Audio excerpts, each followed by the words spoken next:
bird nerds. Oh, Stan's in the house. King Island TV. Hello, Stan. How are you? Let me just. Where are we? I'm out of practice. It's been like forever. It's been like forever, and I can't find. Oh, there we are. Your comments. I can't find what I'm looking for. Hello, everyone. I guess I can take that down now, can't I? Good to see you. Tell me, is the music too loud? And just getting organised. Now, today was going to be. Where are we? There. Don't look there. Don't look there. Today was going to be Monday with Holly, but Holly's doing, the stuff, writing policies and grant requests, and I don't know, maybe keeping control of her team. Speaking of her team, hello, Dr. Amanda Lillyman. Hasn't she been fantastic on Instagram? I'm sure you've all been checking out Dr. Bird from Darwin. Now, look, I've got a different setup today, and it's throwing me off a bit. And I have to apologise for being late. The reason was that I've been having intermittent internet dramas with my broadband, and it was kind of fixed on Friday, but then it went out again. But that just meant I haven't been able to do a whole lot of stuff. Generally, all of the preparation of overlays and things, that takes bandwidth, and I haven't had any, except it's just not good enough to use my phone. So a whole lot of stuff didn't get done, and then Holly let me know I think on Thursday or Friday that she wasn't able to come in today, and I just couldn't get to everything, so I didn't really do anything.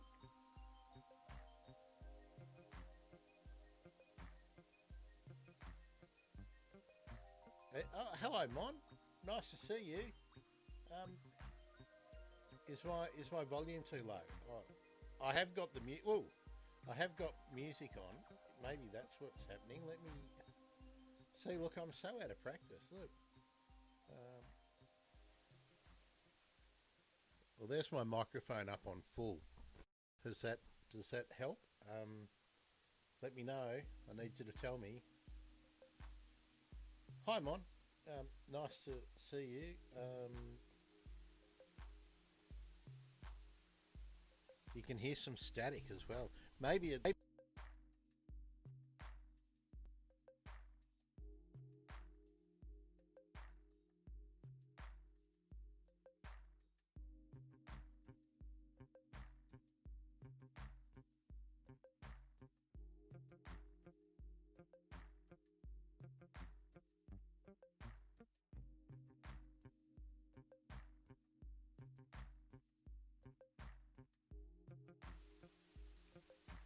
Right, now, has that made any difference?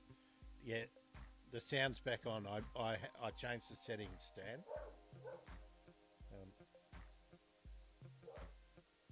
All right. Well, this is a shambles, isn't it? Hey.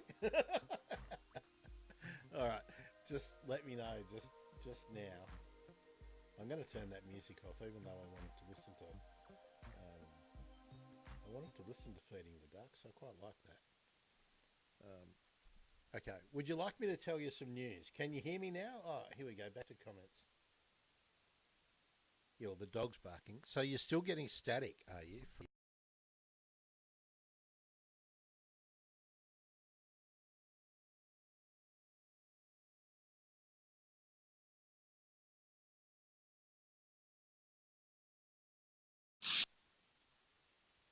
Okay. Is anything better with my microphone, Stan? Tell me that. If I'm getting static, that's not good.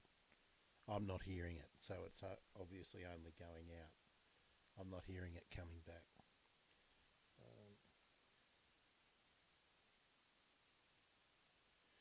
All right. Now, I know Mon's here. I know Stan's here. Who's the other lurker? Let me have a look. Oh, somebody on Twitch is lurking. Hello, Twitch. Right, Stan and Mon, I'm expecting you to tell me. All right, Mon says it's better. How about for you, Stan? Playing with that lead, did it make it any better? I'll just give you a minute.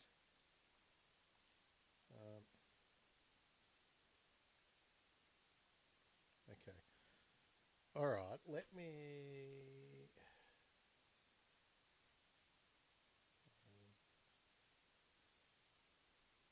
I don't know why it's not loud. How about volume for you, Mon?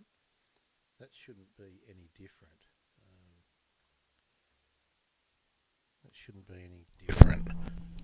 Oh, has that made any difference for you there, Stan?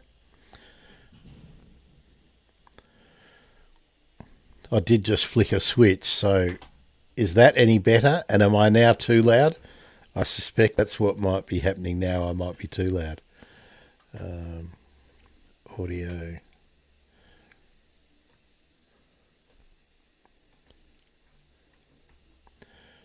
Ah, there we go. Okay, so it was a little setting here. Okay, all right. How about we kind of start that again? Hello, everyone. I'm Grant. I'm a bird nerd. This is the Bird Emergency, and today it's Fly by the Seat of the Pants Day, because I was telling the story before. For the last couple of weeks, I've had in and out internet here, and I'm suspecting that we still might have a bit of problem on it on the based on the staticky things that you lot are hearing. Anyway, it was supposed to have been fixed on Saturday morning, but that meant that I couldn't do all the overlays and everything that I normally do. I just couldn't get the up and down bandwidth that it takes to process all that stuff. And I think Thursday or Friday last week, I can't remember, maybe earlier, Holly let me know that she was snowed under for today. And I don't know if any of you noticed, if you're catching my first seen and heards, I wasn't on my game really last week. I just, when you just feel flat and stuff's not happening. So that was last week. And I stayed up really late one night. And I just didn't have it, right? So here we are, the start of February. Everyone should be back at work pretty much by now. So hopefully we're going to get some new guests coming in. I got an update from Dr. Claire, who was one of the earliest episodes of the Bird Emergency, about fairy turns. And Dr. Claire's got a new job as a consultancy. Yeah, thanks, Stan.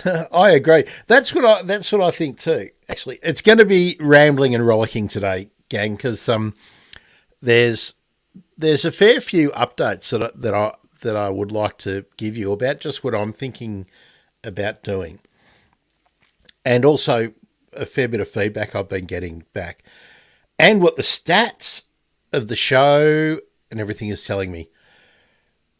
So many of the high-performing episodes since Twitter went rogue and I started engaging on Mastodon. Mastodon has been huge in terms of growing the audience for the show. So that's a whole lot of conservation folk, bird folk,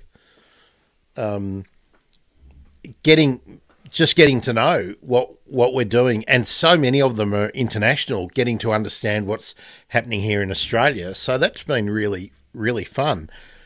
But it's not the hardcore ornithology episodes that are getting the best take up. So let's workshop it. Let's workshop it now, gang. What do you like the way I'm breaking it up? And I'm going to try. What my plan is to maybe do one particular day of the week would be releasing the ornithology, the hardcore bird nerd episodes. And then another day or another 2 days during the week will be, like where I've been interviewing other podcasters and just people who are conservation adjacent. And I've got quite a few of those in the can. I've always been toying with splitting them off completely, but I don't think that makes any sense. And I think, my raison d'etre, my rationale for doing the show has always been to promote the work of people trying to make a difference in conservation and to get people to understand what the work is. And it seems like combining the two audiences makes sense. I think splitting them apart is counterproductive. And, I'm never going to become famous talking about conservation on the internet, that's for sure. So that's never the aim. It's always about pushing the message that there are things we can do. But while the pandemic was on and while travel was not really open to most people, it was really easy to get people to talk to. But now we're in that period where, since the borders opened and everyone got Christmas out of the way, now is when everyone's away doing field work, travelling all over the world. I couldn't find anyone to talk to me about albatrosses for World Albatross Day, which was on Friday, because they're all down in the sub-Antarctic doing field work, right? So, I think that's going to plague me for a little while now. That, and of course, I've always wanted it to be more than just Australian people talking to me. So, after that ramble, tell me, do you like having the two types of content on the channel? That's really the thing I always struggle with, particularly since, when I started podcasting, and I've done lots of other shows too, the idea was always niche down, get more specific, But I'm starting to think that that's not the way to go. And has anyone had a look at the website lately? Dr. Claire told me that the website's looking great. I look at it and always think, gee, it could be better. And the only reason it looks half as good as it does is because everybody who I interview generally lets me use some of their photos, some of their pictures. Hello, Cocky. So, all right. So today's only going to work if we're doing some back and forward. So, Mon, Stan, the acid's on you. Mixed content, is it good? And Twitch, tell me who you are. I'm really interested to know who's watching us on Twitch. All right, I really like this Stan. Oh, by the way, Stan, I really liked your coverage of the races, the Kangaroo Island races. So, excuse me, I'm having some cashews because we had a workman here. The reason I was delayed this morning was we had someone fixing the TV antenna and working on some cabling inside, and it went long. So,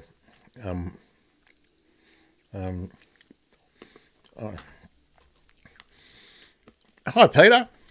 Nice to see you. Haven't seen you for a while. How's everything going in your neck of the woods, Peter? I love it when Mon's giving me positive feedback. Thanks, Mon.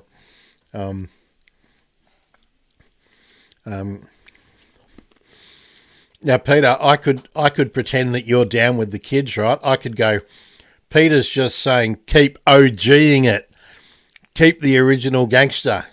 Or you might have just transposed those and you meant keep it going. Oh, cool. Yeah. For those of you who don't know, that's Stan there, and Stan's channel is Kangaroo Island TV on YouTube.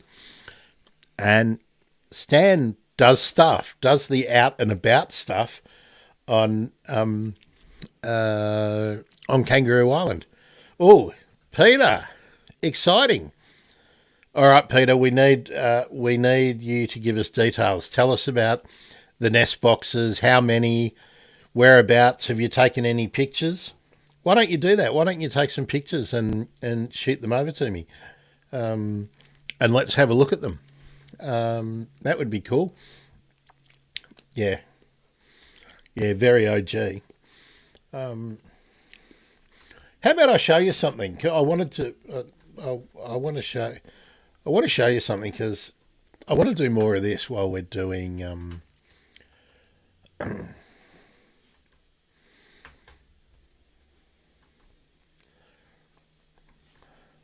All right. Let me see. Let me just check. Can we all see that? Yeah. Okay. Have a look at this. This is Laurie Ross. Laurie Ross's page on YouTube. Laurie takes great shots.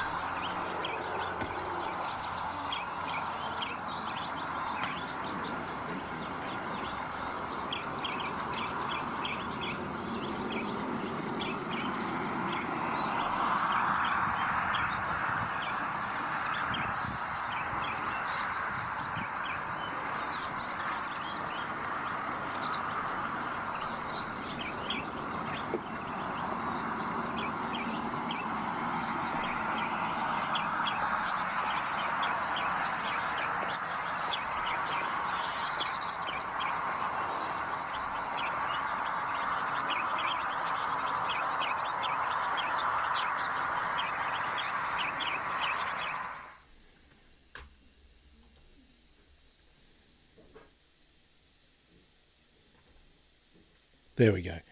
I wanted to, yeah, that's right. I showed that to somebody, Stan, a while ago. And of course, being a yobbo that I was talking to, I said, nice ball sack. Right. H2 Ryder, how are you? Yeah, nice to see you. Gee, it's good. We've got the gang in. Yeah, it's difficult, Peter, isn't it?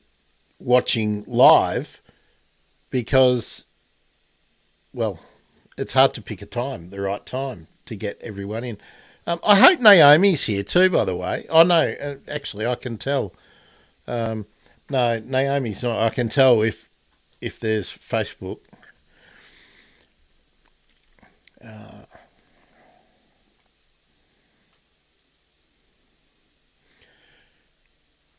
Sorry, Peter. I'm reading your thing. So you let's clarify. You're putting up one Habitat box for the owlet nightjars, and you're putting some others up which are hollow logs, you believe, and when the black cockatoo boxes are available from Habitat, you'll be putting up more of those. Tell me more about those hollow log purchased ones. Very curious about that. Oh, also, I'm guessing you would like me to do more hollow log stuff this in the next little while, folks. So I've got a couple of questions out there. So you've pretty much answered. You're all happy with the way I'm rolling with the podcasts, mixing them up and whatnot. It's also a bit difficult too for me, because I really love doing the live streams and talking to you as we're live is great. But when I'm doing an interview live stream, I have to conduct it in a way that a segment of it can easily become a podcast. And sadly, sadly, very few of the people who listen to the podcast, the audio, through the RSS feed, ever come here. So they're completely different audiences, and I think we've cracked 35,000 downloads now for the podcast. So the advent of Mastodon and me getting into that audience has really blown the podcast up in a way that I never ever thought it would be possible. I think I was talking to Naomi about this, and maybe Holly, but like in the space of a year, I think it was, I went from, if I isolated one day in either December or January, I think it was January we were talking about, in that on the same day, 12 months apart. Hello, Naomi. Nice to see you. Oh, Miles is in the house too. Whoa. Oh, how are you, Miles? I know Miles is a first timer with the bird emergency. But let me get back onto that topic. Miles, by the way, is in my favourite country, the Philippines. And of course, actually, who's listened to my 2 Philippines episodes? Put your hands up if you listen to either or both of the Philippines Cockatoo or the Philippines Eagle episodes. Where was I going with this? So like a year apart on the same day, I had 4 downloads like 12 months previously, and we had something like, I think it was 700 or something downloads in the day, the same, a year apart. So that was, so that's been really good fun, and Mastodon has been mostly a contributor to that. And I'm hoping there's some new tools out which will allow me to add Instagram into the stream that we do. I think you all understand that at the moment I'm streaming to Facebook, to Twitch, and to YouTube.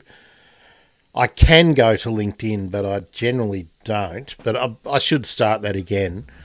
But I want to bring Instagram in as well, and we just want to get more people talking about conservation. But the people who discover the live stream then go and discover the podcast, and yeah. Anyway, I'm a bit all over the shop today, as you probably know. Yes, Mon. Do you know what is the most important? Mon's making a comment about hit the like button to get more numbers, but you know what is the most important things to do? Now this is content creators saying, "Hey gang, if you want to help me out," everyone goes, hit the like button, make sure you subscribe. Right, you can do that, but you know what is the most important thing to do to help? And that gets the engagement, gets the algorithms to take notice. And I'm sorry, I'm looking at this screen. I wish I could put the stream that I watch what we're doing on where the camera is, but we'll get that happening. Actually, that's the other thing too. We're nearly into upgrade camera mode. The most important thing is to comment and to share. Comment is engagement that really stands out. Liking, scroll through Instagram, like,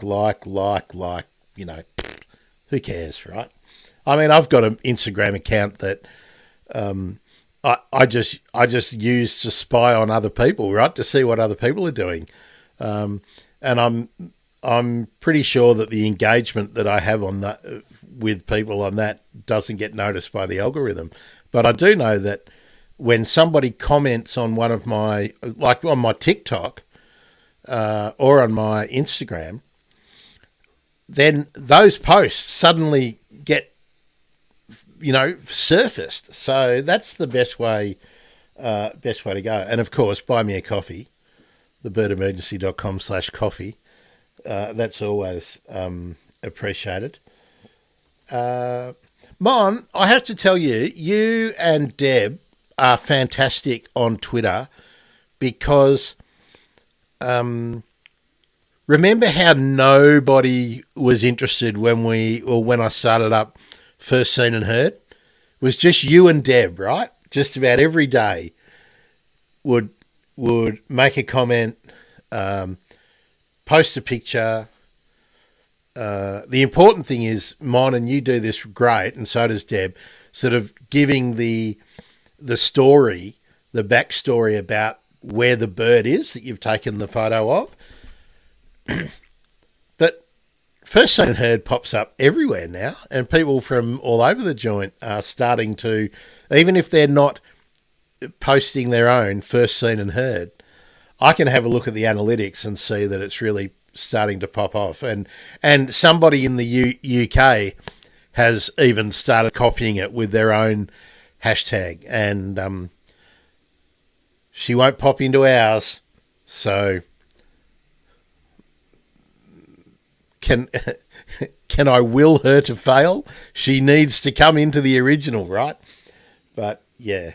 All right, Peter. See, I'm all over the joint. Peter, tell us more about these logs. And if the arborists are there now, why don't you pop outside and take a picture, and then you could email it to me, and we could put it up and we could all talk about it. That would be cool, wouldn't it? Yeah. Mon. Yes. I mean, look, if you're new, and I'm assuming that a couple of you watching are new. First Seen and Heard, hashtag First Seen and Heard. I started up. I don't know. It's got to be a while now. I think it's about, there's coming up to 200 posts. I think so. It's coming up to, I think it's about 5 months or something we've been doing it. And what it is just was an effort for me to be conscious, because I live in the suburbs and there's not many exciting birds here, but there are birds here, and I really like watching birds do things. So I just thought, what I want to do, and it was with the blackbird was here singing all through the middle of the night. And what I wanted to do was just make sure I noted for myself each day the first bird I heard, and then whether I'm looking out the window of my room or while I'm making a coffee in the main room or when I go out and walk shadow, the first bird I saw. So I just thought the easiest way to do that is to just make it public, right? And so I started putting it on Twitter, and then I thought, well, I'll add it to everywhere else. So it now goes out on Facebook, Instagram, Twitter, Mastodon, TikTok, and YouTube. And I do a different one for each platform. Instagram and Facebook is the same one because Instagram posts to Facebook. So it takes a fair bit of time to do a little different video for it to upload. And I don't edit them, I just do it. And it's starting to catch on. But now people are actually making the comments, about how good it is to be present in the moment. And that's what I was hoping would happen. And it is happening. And I think in a year's time, I hope I've still got the energy to be getting out and doing it.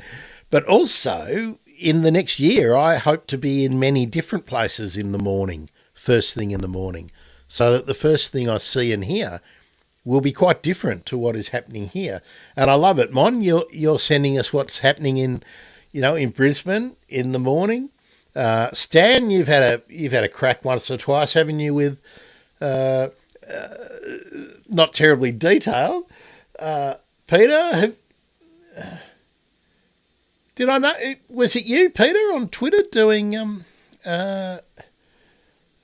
contributing as well? But there are people who are just putting in their weekly First Seen and Heard. Some people aren't following the rules with the hashtags, but you know how much of a stickler for the rules I am. But yeah, that's really good. Now.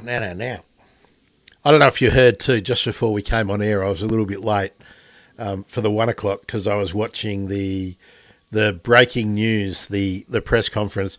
Lydia Thorpe's just left the Greens. So yet another person who gets elected in one political party can't toe the line and has gone out. Unfortunately, I think she's going to set her cause back. Right? She thinks she's being a maverick and unifying, but I don't think it's going to work that way. Right, Stan. All right.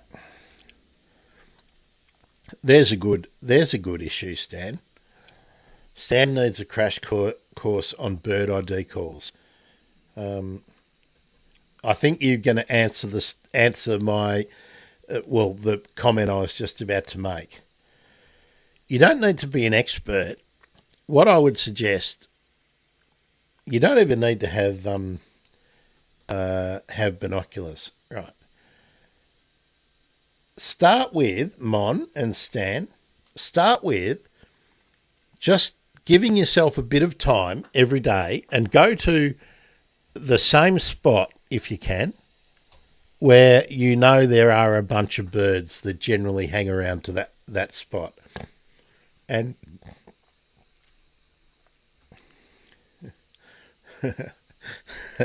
yes, Naomi, I did get some spam. Someone offering me a great deal. Okay. All right. Let me jump straight to Naomi's point there. Bird call ID. Do you have the Morecambe bird app on your? This is for Australia, by the way. The Morecambe bird app for your phone has calls.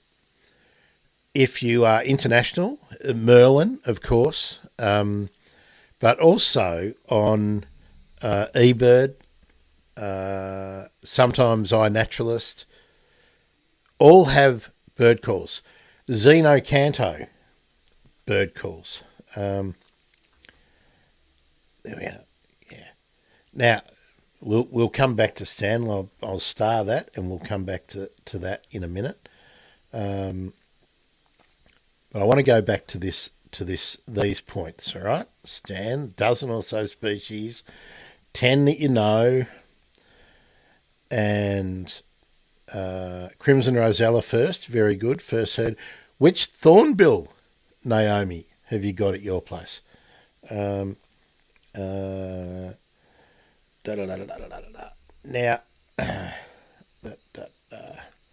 let me take that down.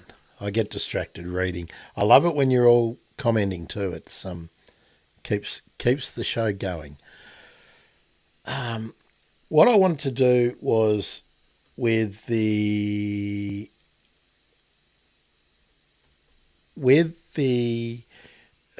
getting to know and become like an expert of your local bird calls. If you go and sit in the same spot at about the same time each day, birds tend to do the kind of the same thing every day. It's going to shift a bit with the time the sun comes up, and also like especially flowering plants when things are in flower. But you'll start to just notice which birds are making which noises, and what those sounds are linked to.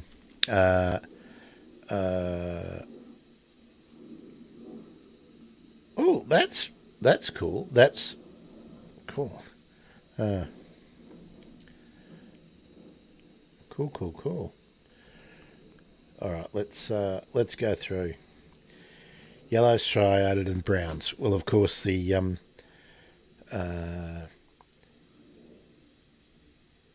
the yellow and the striateds are in sort of one group, and the browns are in another group.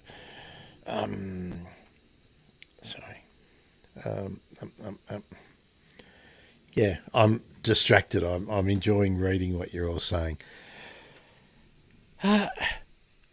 So it's just familiarity. That's the thing that I learned. And remember, I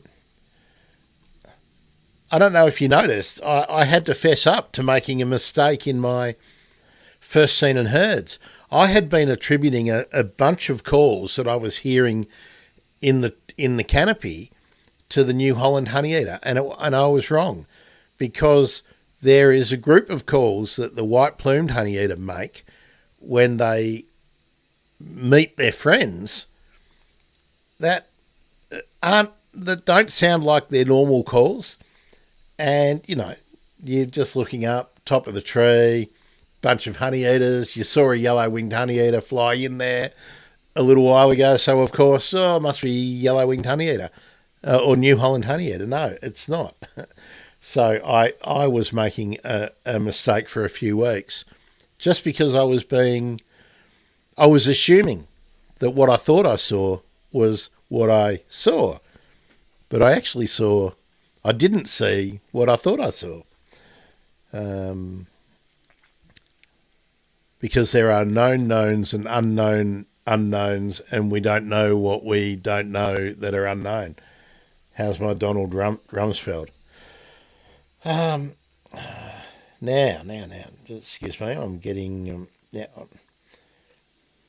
I need a producer, don't I? Because I'm getting messages as well.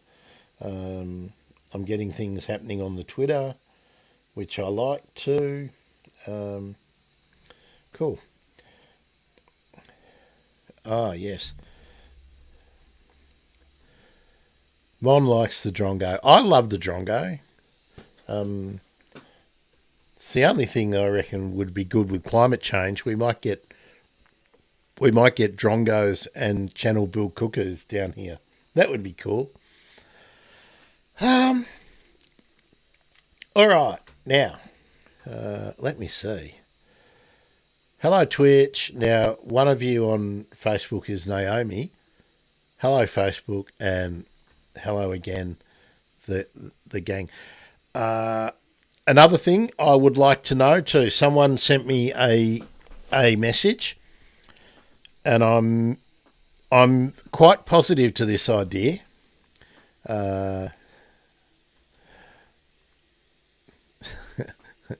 Mon, we all have our challenges. Now, I'm really positive to this idea. Now, somebody told me that I should make T-shirts for the Riot Squad, and that I should make those T-shirts available through either Buy Me a Coffee or Patreon. Now, since you lot are basically the Riot Squad, what do you think? I love the idea of having Riot Squad T-shirts, but I only want to go to the whole expense of getting a good design and actually getting some produced and working out how to easily send them out to people. If some people who are in the Riot Squad would be interested in having a special T-shirt for the Riot Squad. So what do you think? It would obviously be a different T-shirt to the Bird Emergency T-shirt, which I have almost finished with the quality control on the design. Okay. All right, here we go. Look at this. I like that. Stan, good. Okay. I have to come up with something cool and witty for a Riot Squad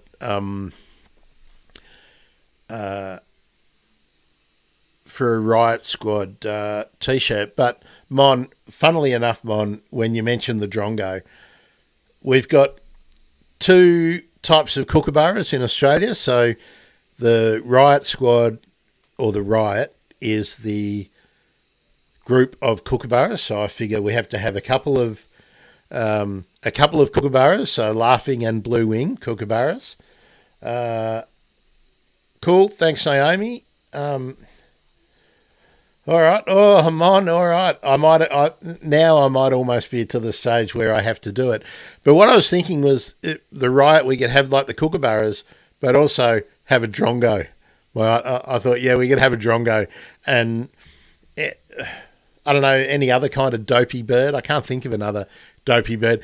I was thinking maybe having that group gate crashed by rainbow lorikeet, because hey, they're the crushers. Okay, so I'm going to take that a high proportion of the Riot Squad believe that T-shirt idea is a good idea. Okay.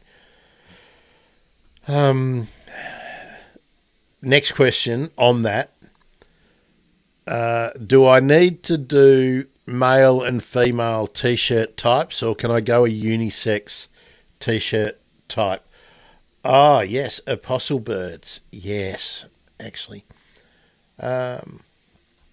Somebody on one of the socials, it was on TikTok. Little Corella. Hey, that's a good idea too. That's a real good idea. Yeah, maybe a Corella as well. I'll have to look it up. Actually, I'll look it up on my TikTok now, because there was a bird that someone mentioned, and of course the TikTok crowd are very different to. People are popping off on the first seen and heard still on Twitter. Do you guys get the notifications? I don't turn my notifications off, so I get them all the time. Now, let me get to this.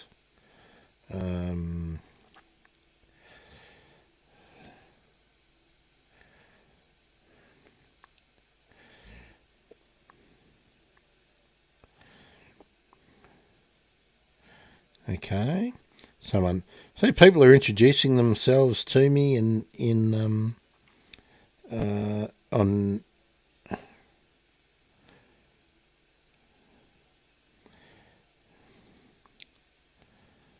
Where are we? Sorry, I'm trying to find the. Maybe it was this one.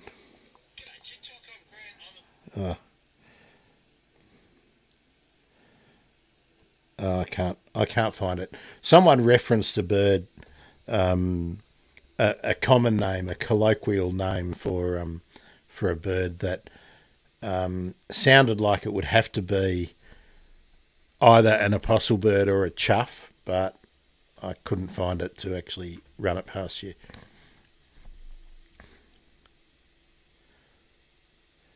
Now, Stan, yes. There we go. You picked it up before I got to mention it. I was going to say, that must be a very, very, very shaky tree if you've got a dozen pairs of corellas nesting in it. But yeah, roosting. Yeah. Okay. Let me take it back to that question about unisex or male and female style T-shirts. Tell me what you think that is. Then I don't have to follow it up on Twitter or anything and ask questions. Such bad manners to be eating cashews while I'm talking, but hey, I've got terrible manners. My mother always told me.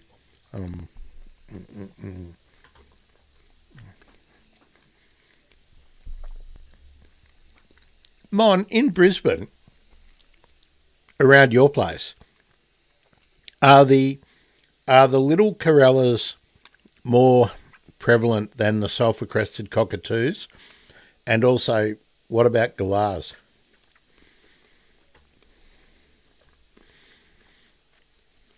Oh, you slimming down, Stan?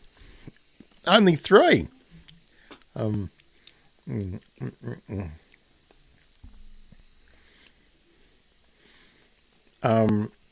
it wasn't CWA. It was not a colloquial name I'd heard before. I'll look it up and have a look. There we are. Chris is always right. Yeah, my manners are terrible. I don't know if anyone's noticed. I've been dropping far less F-bombs. Has anyone noticed that?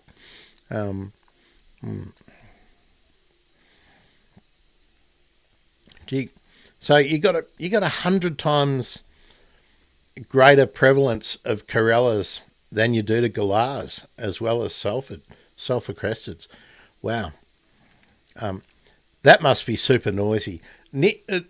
Close by to me, the nearest shopping centre, if I go past it and go around the back of it, there's an area where the corellas roost and just hang out. And it's deafening. It's deafening. The flock of sulphur cresteds I have here is only about between 30 and 40 birds usually, but they don't come in every day since I stopped feeding. Now they're noisy, but they're nothing like the big flock of little corellas.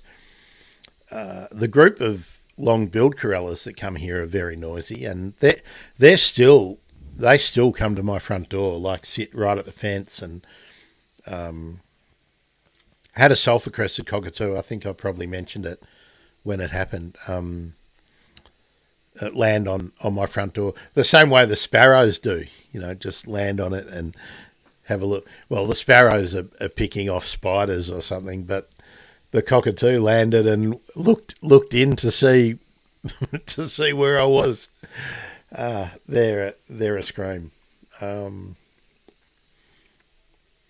right, see, we should do this more often when Holly isn't available, and that I haven't really been fired up to do stuff. I might let you in. Like, we've got to do transparency, right? That's the big thing. It's been on my mind a bit. I've got a doctor's appointment this week, and I do regular doctor's appointments because I haven't really talked about it. I did talk about this at the time on a different podcast, and we did the whole story.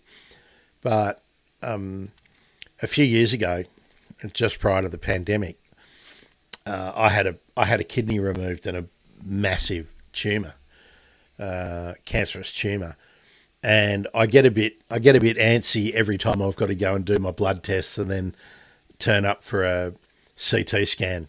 And a CT scan's actually on Valentine's Day. Next week, and I just get a bit scatty when I'm, because it was a weird time because I didn't really have time to process it from the time I found out before I had the surgery. So, it's weird. I get more stressed now that it's all over than, I hope it's all over. All right. Now,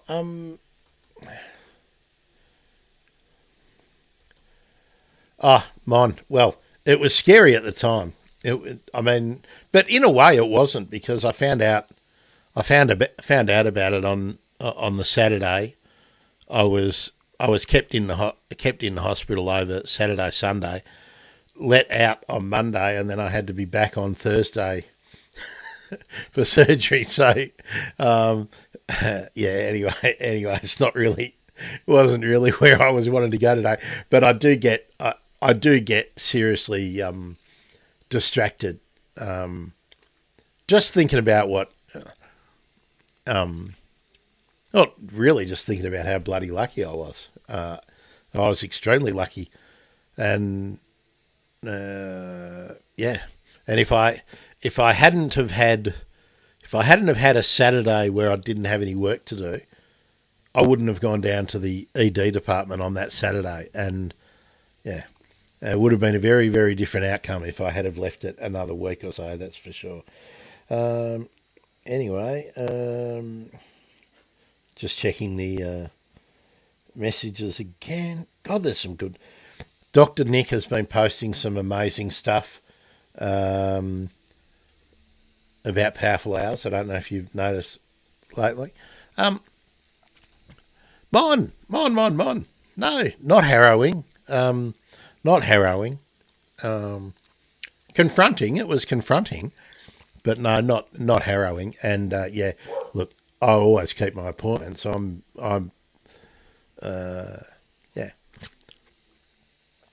If you manage your health, it's much better than waiting for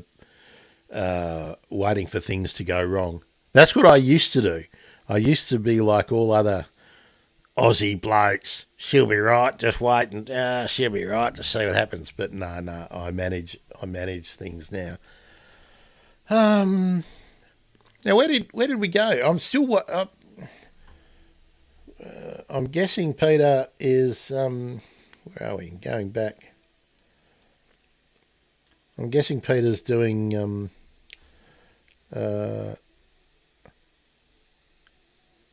Yeah, Peter, those logs, those log boxes.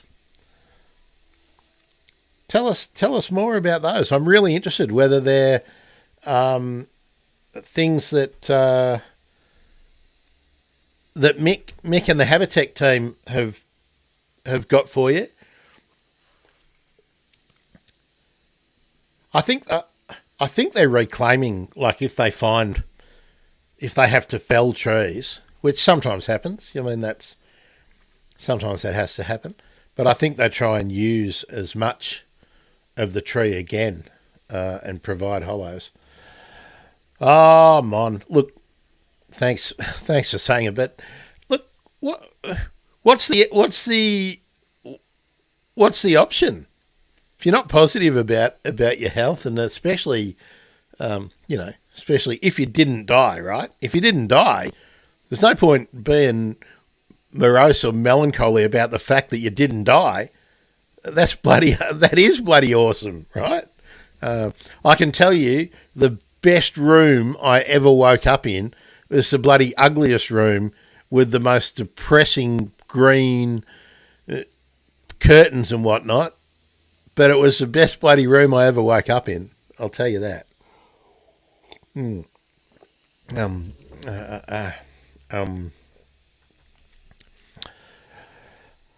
Yes, Mon, I do agree with you.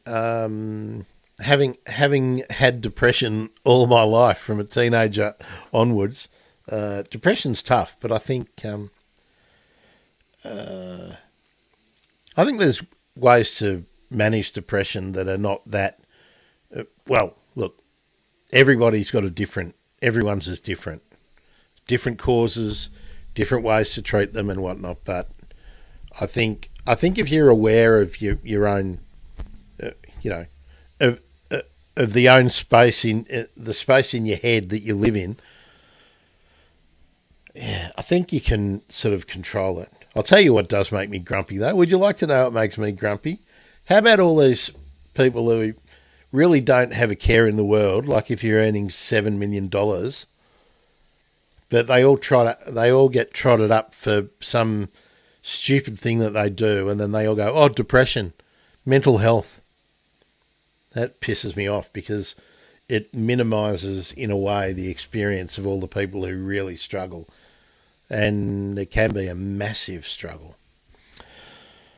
That's why birds are so important. That's why having wild spaces is so important.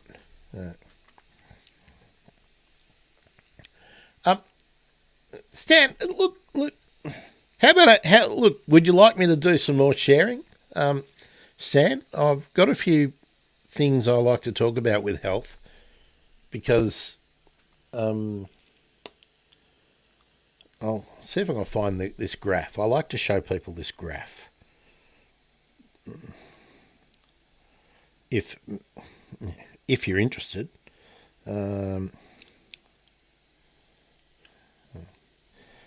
I might be able to show you something that might motivate you or whatever. Where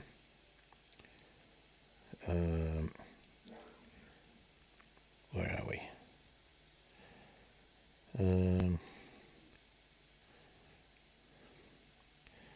Just bear with me. Here we go. Go into a graph called progress, and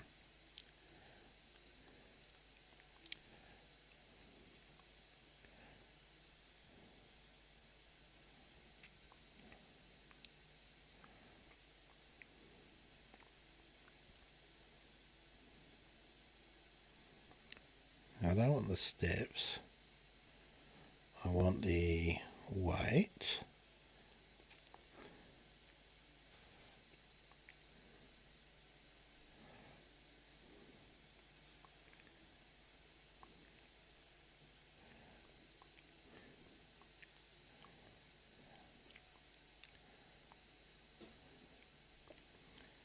What's that? 19th of the 11th. Where are we here?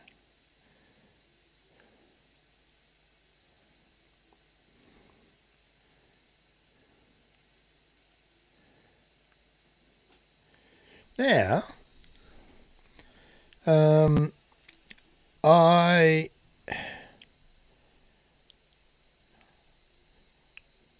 lost, so I was 139.5 kilos, and I'm now, I think I'll find out for sure on Wednesday. So there we go. So basically I was almost 140 kilos, and I'm now about 115, and that's in the space of where was that? It's in the space of about 9 months. So anyway, all right, where are we? Stan and Mon, you're going to go to the doctors and pay attention. That's the other thing. Pay attention. If someone tells you something smart, just pay attention. Yes, Naomi, you're 100% right. That bird call app, I should share that on the website too, shouldn't I? So that's the Aussie bird call app, is it? What was it called? There we go. So Mon and Stan have now made a public agreement to be accountable to each other, and by association, you're accountable to all of us, right? And thanks, Naomi. Yeah, I'll tell you what. What made it easy. Here's my ad.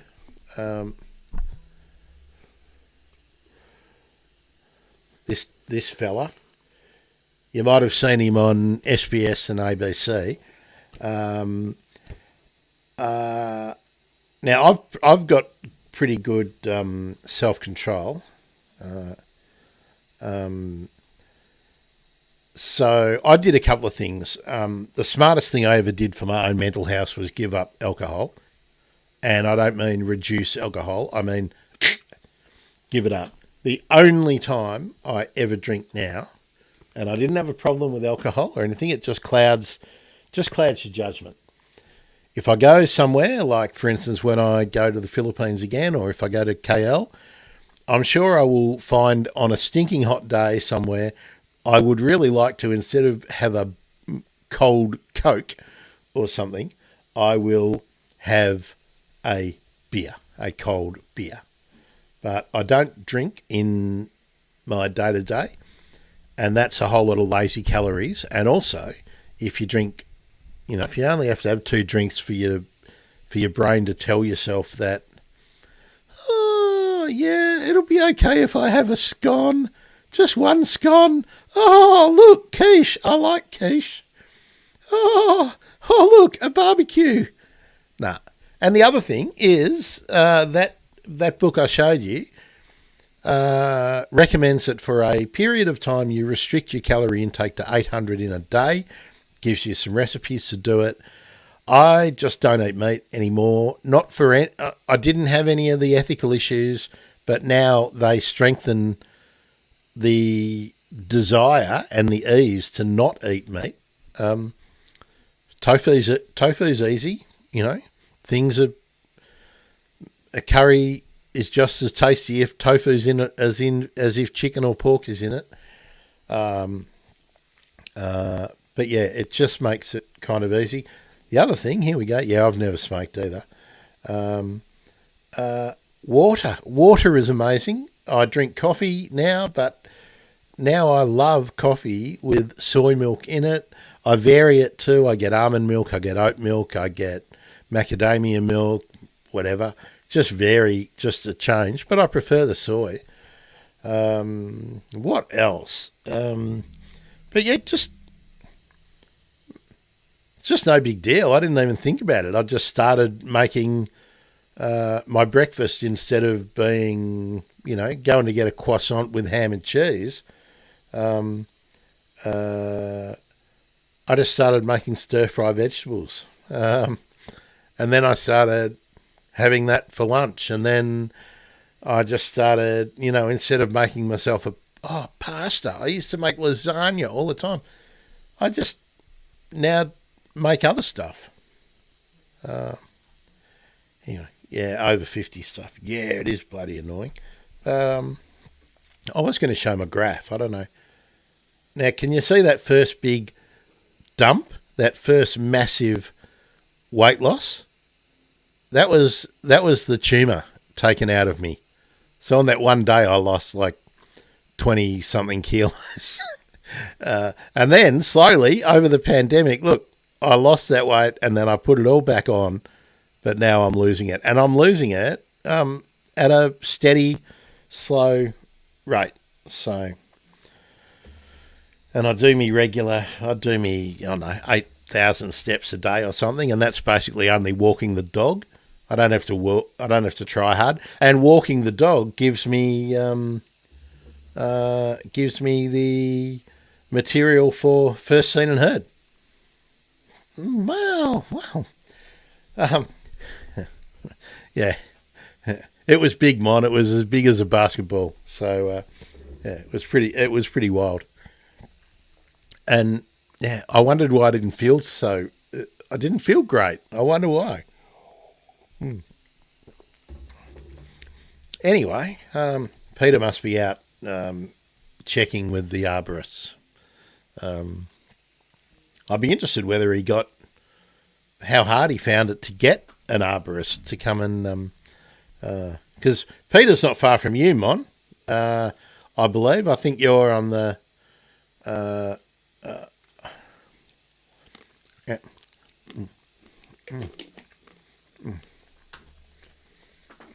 Stan, I'll give you a tip, right?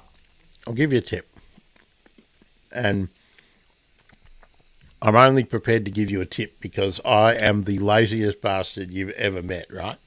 Or I have been in my life.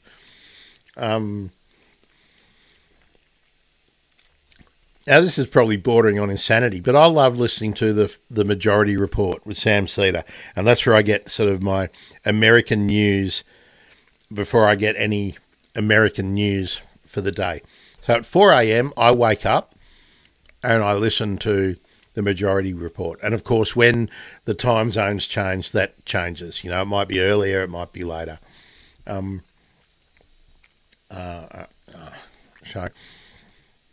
So that's 4. So I laze around for about an hour, and then I get up, I take Shadow for a walk. Usually it's still pretty dark. And on that walk, I will hear and see my First Seen and Heard. And then I come back, I get my coffee. I usually have breakfast, which consists these mornings of vegetable soup. And I make my vegetable soup. This afternoon's thing is to make vegetable soup for the next week. So I make a massive big pot. And so while I'm having my coffee and my soup, I compose my tweets and whatnot for First Seen and Heard. And then after a coffee, I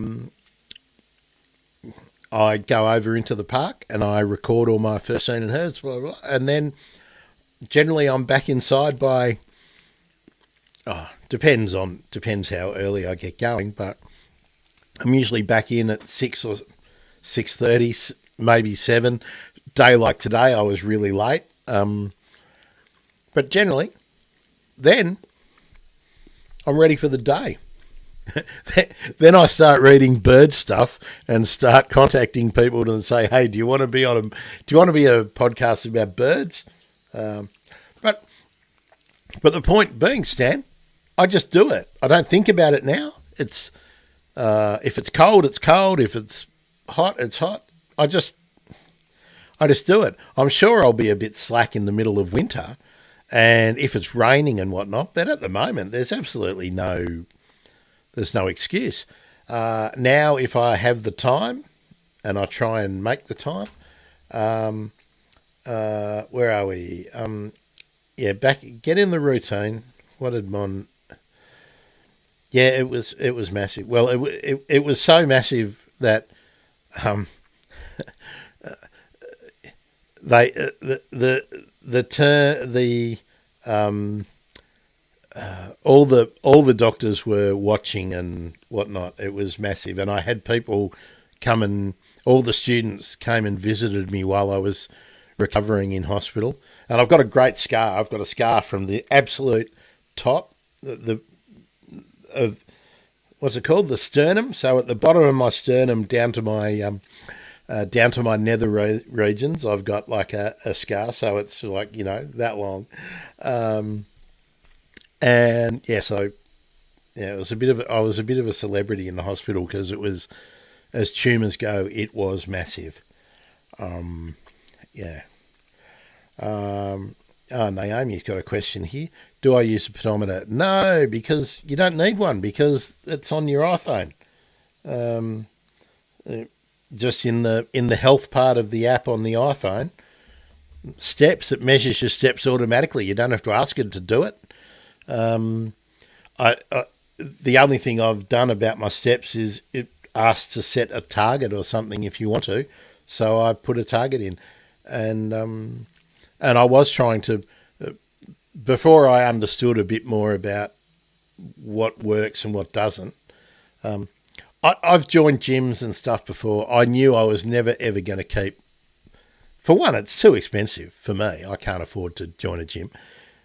And the other thing is, I don't enjoy it. I don't like being amongst all those poses and whatnot. And when I was doing some fairly intense exercise. I wasn't losing weight any faster or any easier. So, scientific method, try something. So if I walk about 8,000 steps a day and just eat, yes, Naomi, I do check. I'm not. I only check sort of each night, or my app actually tells me. I think, oh well, well done, you've got that far, or whatever. No gyms. Why do the gym when you can just walk? I lose weight at the same pace if I just walk, and that's what I do. I just walk. There was a time gone by I would have, on a cold day, I might have got a taxi to go down and do, to the 3 kilometres to go and get my shopping. No, now I just walk. If I don't walk the whole way, I walk most of the way, get the bus, but I walk. So it's not rocket science. It's really not rocket science. And just taking out all those lazy calories out of your diet. No soft drinks. Now,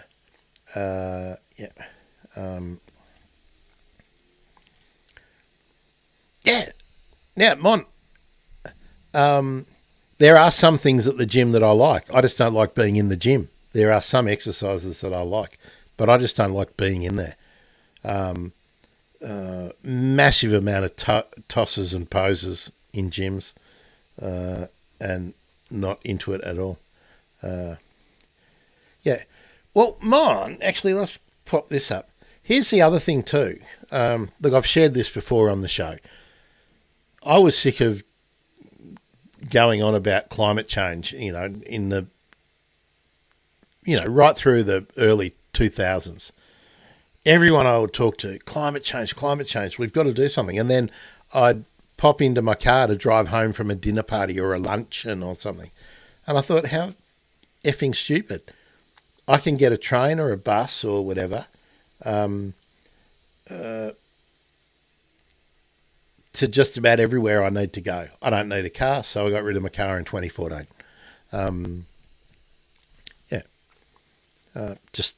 I didn't bother selling it or anything. I just drove it to my mechanic. It actually needed to be serviced, and it was a little shitbox. It wasn't worth anything really. I just threw him the keys and said, it's yours. Do what you want. Parts, whatever. Just take the plates off it, mate. And he said, righto. Yeah. 11 a.m. at the gym is empty. Where I go would have gone, and where I used to be a member, it's never empty except really late at night. Well, parts of Melbourne has great transport. It's not great where I live, Mon, but there is a bus. What is it? 3.5 k's to go down to walk to the train station. Well, that's okay. And if I do it both ways, that's heaps.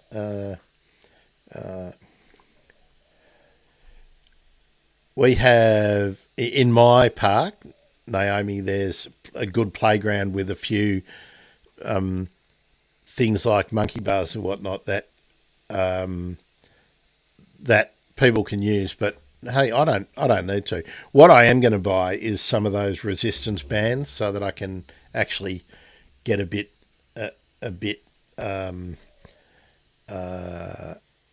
just get a bit firmer. But it's none of that's a hassle or a thing. But yeah, there is stuff around. I just walk, I don't need to do anything else. And I don't jog because I'm still too overweight to do that. It would just damage my knees. The next thing I will be to be purchasing an e-bike. We'll talk about that in a minute. I will talk about that because that's the next part of my plan. Yes, Mon, I didn't like that gym. I've been a member of, in my life, 3 different gyms, and they've all been full of wankers, fair income.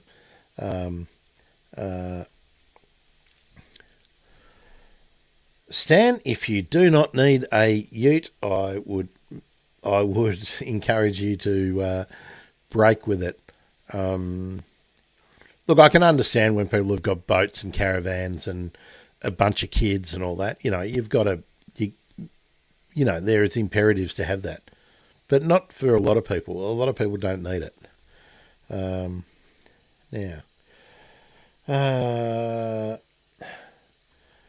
Mon, I can't remember what that was for. So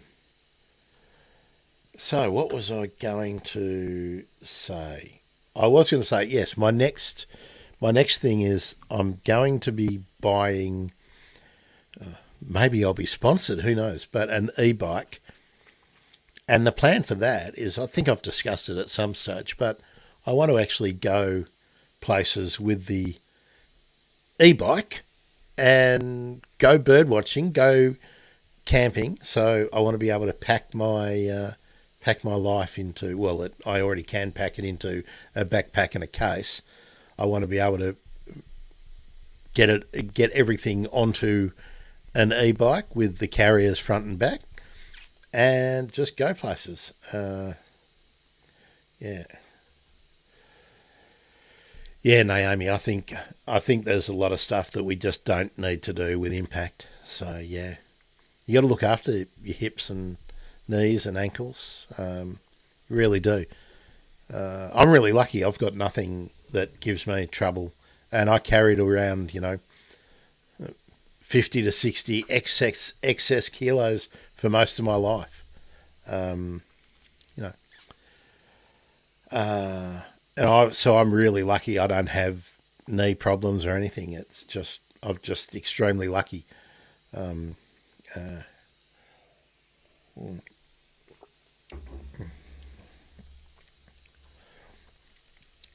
Naomi, the only reason I want to get an e-bike is because I am a lazy bastard. I would much rather have some assistance going up a hill, especially if I'm on a timetable, like I need to get to a campground or I need to get to a school appointment. That's all part of my long-term plan, is going and talking to community groups and doing bird trivia and things like that. So yeah, I would... I was toying with the idea, and look, I'm still not completely sold that I wouldn't get maybe a scooter, but no, I really want to do the E thing because it's something that you can talk about. It's another way of getting messages out if you do something that is a little bit different to what other people are doing. I think that's the plan. All right, Q&A time. Any questions, any comments that you want to talk about? It can be about anything because, by the way, this will not be a podcast, this episode, I can tell you that. I also can't confirm when... that's cool. Yeah, hard rubbish is a blessing, isn't it? Yeah. See, that's the thing, isn't it, Naomi? I'm not against doing the hard work with the writing, but I just know that it would be easier if I'm actually creating a schedule to be places and do things. An e-bike would just make it easier, and I won't be travelling like so many people when they do these challenges. And it's not really a challenge. I'm not going to set some. I'm just not going to put limits on myself or make a timetable. You know, we've just been talking before about mental health. Guess what? If I don't feel like it, I'm not doing it. Right? Sorry, sponsors. But I think more people have to claim that kind of attitude for themselves. And yeah, so I'd like to, maybe start with doing regional things, and then over time, maybe plan a big year. Maybe plan a big year.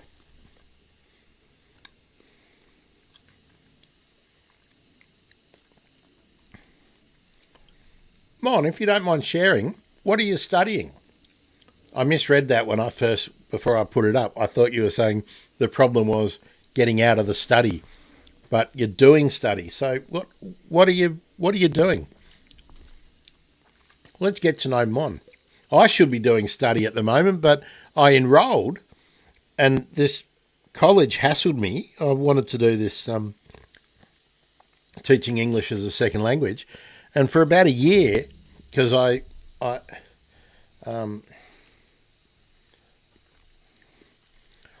cool. Okay. That's why you're extremely interested in the Royal Commission, Mon. Cool. Good luck, too. There you are, Stan. There's a question.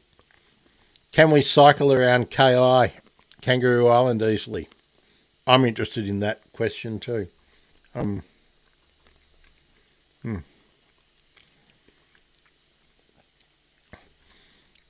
Yeah, Mon, the thing I wanted to do wasn't available through a local TAFE.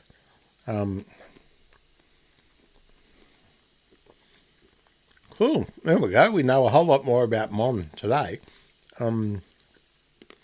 Really cool. Stan's probably making a coffee. So we'll So I did notice a few people just dropped out a little while ago. So maybe Stan had to do something. It's quite possible. What was I going to say? Yeah. So yeah, this here we go. Stan is here.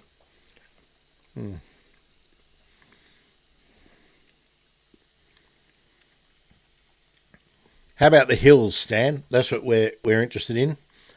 How hilly is the island? What do you reckon we do a Kangaroo Island show? Stan, let's get you on to talk about Kangaroo Island. Yeah, I agree. Other thing is too, Mon, I wanted to be able to go and base myself in different places like maybe Vietnam or not so much Malaysia, maybe Indonesia, Vietnam, Cambodia, and then do regional travel easily in short breaks to get to see a whole heap of new birds. That was the plan. But hey, Yeah, this college, private college too. I filled out a inquiry form on the web, and then for, I reckon, every 2 weeks for about 8 months, they rang me, they hassled me, and I told them, look, here's my schedule. This is when I want to do the course. Yeah, no worries. Blah, blah, blah, blah. So I enrolled in November. They hassled me a few times for extra info in December. We're supposed to start on January the 16th. Reckon I've heard from them? No. So I guess I'm going to do something else. Now, 150 km across, yeah, I reckon 3 days. That's a good 3-day trek if you're going to stop and watch birds and, identify the odd eucalypt or something along the way. Yeah, I reckon it would be. I reckon you'd need a week on the island, maybe 10 days would be my thought. Yeah.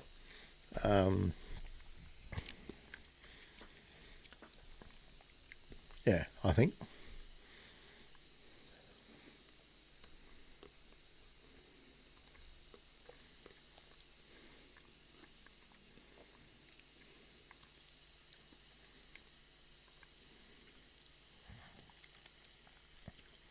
Naomi, why is that against my principles?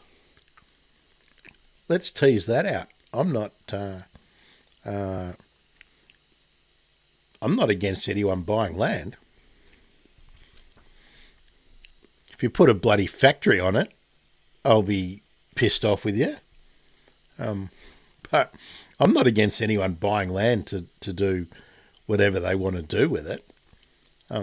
But if you're going to wreck the joint, I'd be pissed off. If you put 3 townhouses on it and rent them out for holiday rentals on Airbnb, that would be, I'd have a problem with that. But somehow I don't think that's going to be your plan. Oh wow, geez, I've had TikTok. People like to comment on my videos on TikTok. I haven't had anyone. Oh yes, I have. I've had one person tell me I'm an idiot. So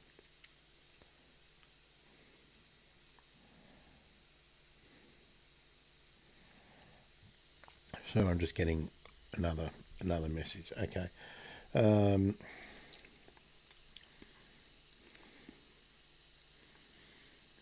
I was going to say, how big's the second biggest town on KI? That means that there's a third biggest town on KI. Is that like where I used to live in a postcode where the town was the CFA shed, a derelict church, and a offset intersection, so 2 T intersections, each with a signpost.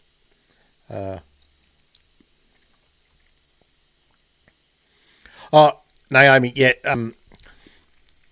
probably my inaccurate use of language.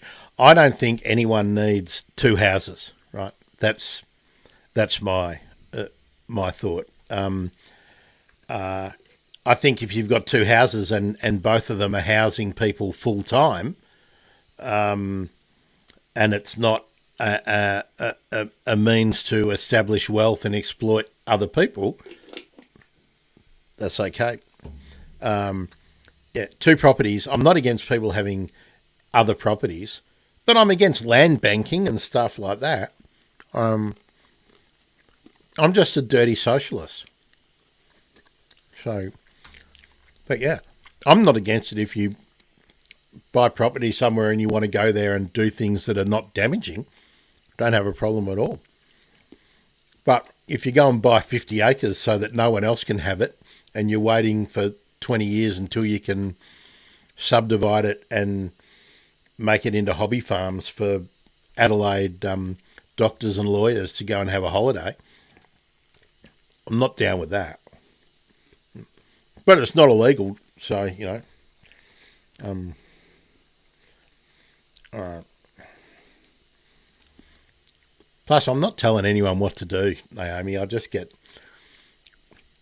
so bloody angry where we've never got any money to do anything, right? But we've always got money to make it easier for people to invest in property. Wow, that's a massive change. So you reckon it's got more than 400 in the space of sort of 10 years, Stan, an increase? That's massive. I wonder if anyone has planned ahead for the sewerage and the water and all the other infrastructure, or if they just thought, nah, she'll be right. I think I know the answer. Come on. Yeah. Look, I know hardly anyone agrees with my take, because in the end, to follow the kind of things that I talk about and that I think about, and it's the question that I put in the degrowth episode. Actually, who's listened to the degrowth episode? I'd like to know if you have. What did you think? Basically, a lot of what I think people should do. You don't need to make your life worse, but you just need to stop aspiring to be a bigger part of the problem. I reckon if everybody was a less big part of a problem, we'd have a smaller problem, I guess.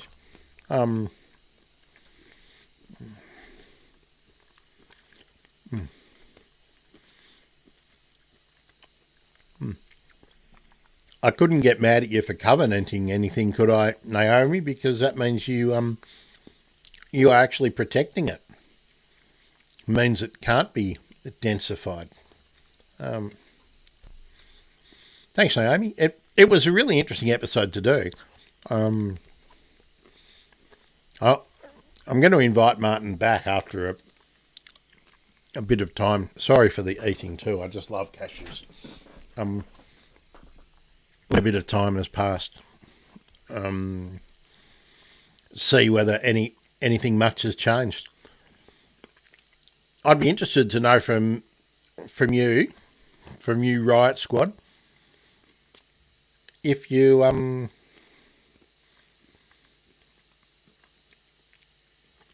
spoken to anyone about degrowth since then. Be really interested to know if you've actually taken up any of those conversation starters in that episode. Look, you guys are on fire today. D-cell. Okay.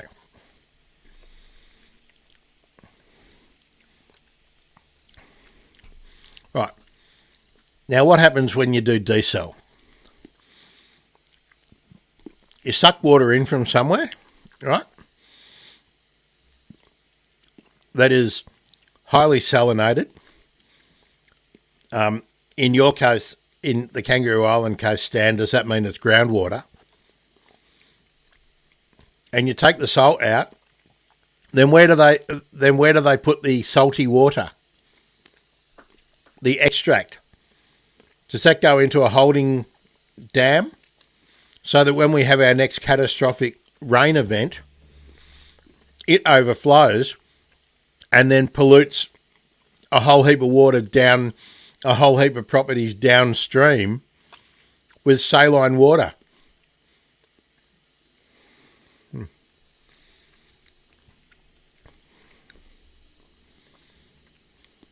Yeah, I'm sorry you got into a fight, Naomi. That unfortunately, that's where we're at, and that's why I wanted to do the show, and I wanted to talk to Martin. And Martin's a provocateur, but we've got a whole economy, and look, we've got a society that is. Just have a look at every ad on TV. I've got a beach house. Look at those repulsive Macquarie ads. I don't know if you get them in your area, but Macquarie people, big houses, blah blah blah. Nothing could impress me less than the size of your bloody lounge room or your back deck, frankly. But then again, no one's going to be impressed with my $1 million studio here that doubles as a bedroom, right? But you know, each their own. All right, let me have a look. Who have we got? We've still got every platform. That's good. I really want to know who's lurking on Twitch. Twitch don't get into the chat, so I'm very upset about that because all my favourite Twitch streamers, the chat goes off. I'm just going to check out the comment on my TikTok and see whether it's worth sharing.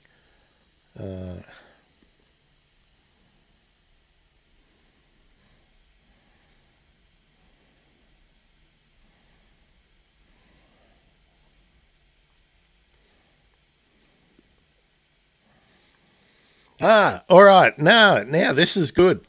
Right, folks. Okay, Stan, thank you for clearing that up. Well, that's the least worst, isn't it? Seawater in, seawater out. As long as it's not getting dumped onto an important reef, because the change in the salinity and or temperature will affect that. But yeah, generally that's a much better issue. So the comment on my TikTok was actually from the person about the bird, the name, Happy Jacks.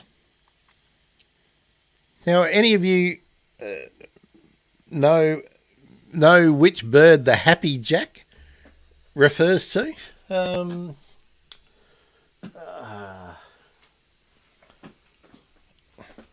Actually, let me go to Dr. Google first, Professor Google, and we'll see what.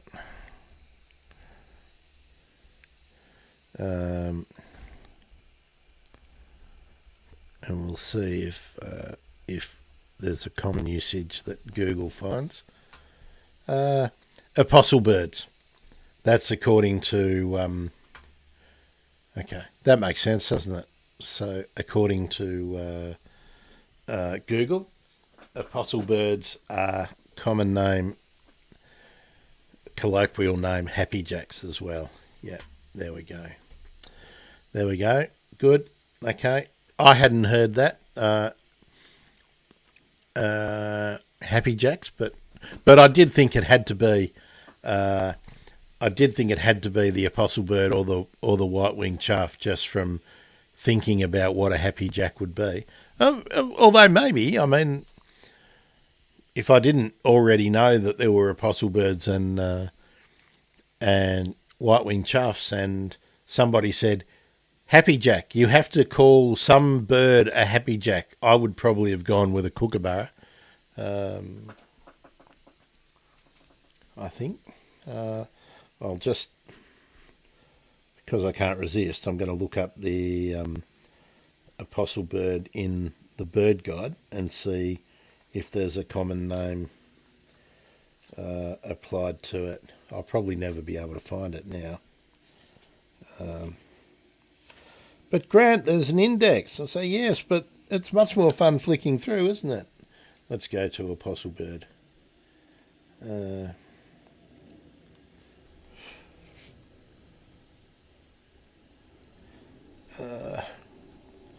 Can you guys hear the plane flying overhead by any chance?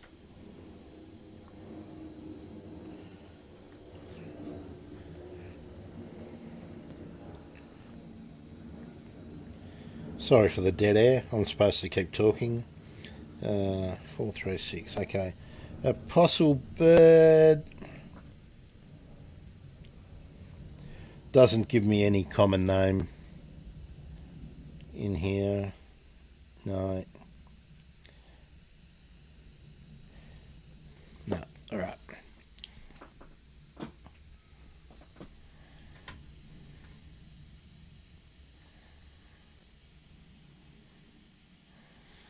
Yeah, we can't. I have to travel north and west to see apostle birds. There we go. Good. Yeah. So it was pretty loud. Would you like to know what plane it was? This is what you do when you live under a flight path. You look at your thing and you go, okay. That was an Airbus A330. Fiji Airways. It's on its way to Nandi. So there we go. Great. All right. Final comment time. Let's see what else what you want to talk about. Suggestions. Riot Squad. That's on board. I'm going to begin on that. Yeah. Is it Flight Radar or is it Flight Scanner? Flight Radar 24. Yes, I do have that app. Yeah. I hadn't noticed that one before, that particular plane, but there are 3 planes that a couple of times a week on their back and forward over here are very noisy. It's always the same ones. That's what I had the app for. For no other reason than to find out who those noisy buggers are. Lousy Jack. That's a pretty unkind Australian common name, isn't it? Lousy Jack. Donny Bird. I don't know. That's an unimaginative one. Donny Bird. I think apostle bird is it's a perfect common name for those birds. Yeah, there we are. Flight Radar 24. Yeah, that one sounds like a really cool video game. Flight Radar, where the cool kids decided to change the spelling of radar. At least they didn't take all the vowels out. All right, let's recap. Riot Squad t-shirts, it's a go. Unisex, it's a go. Unless I can find somewhere that makes it easy, if the way I can order and have them dispatched would be easy. Also, I've got to check that, it's kind of ethical production and they're all that kind of stuff. So that'll take a little while. Cool. So we'll have to put a limit on the Riot Squad too. What should it be like a membership group where I limit it? Like maybe there can't be more than 25 people in the Riot Squad or something like that. What do you reckon? Or should it be for anyone? Like if I'm going to do a bird emergency t-shirt and a patch and a few other things that just a hat, a sensible hat for bird watching with a, cover your back and maybe even mesh for insects or something at the front. But should we limit the size of the Riot Squad? Like, should we make it even more? Should it be more special than it already is? It's pretty special being in the chat, just as it is.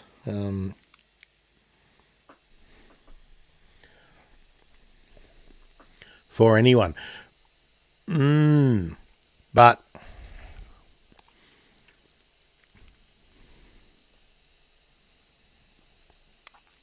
what if I'm going to have t-shirts that are bird emergency t-shirts and, different designs. I've got a bunch of designs and have I don't know, did I share with all of you about my, my underwear range that we're developing? All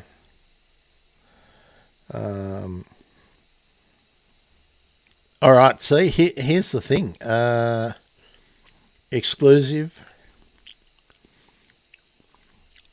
I'm going to say my thoughts are that the Riot Squad needs to be,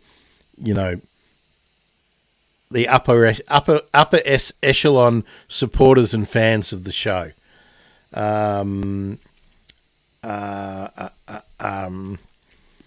With a different design. Oh yeah, I know Naomi knows about the undies because I had a long discussion with Naomi about the undies, validating my idea. S tier, starter mode or special mode. What? Expand on the S tier. I am going to have tiers of membership. I'm working on that now. It's really difficult to work out what's a good kind of perk and things like that. I think a lot of people, like on YouTube and all that, I don't want to upset you, Mon. A whole lot of people are getting lazy with perks and things like, I'll read your name out.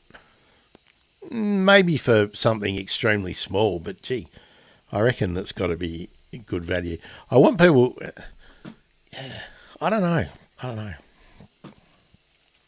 See, it's like doing members-only streams. I want to do that for sure, because then you don't need to explain in-jokes and things like that, because everyone's aware, like, in on it.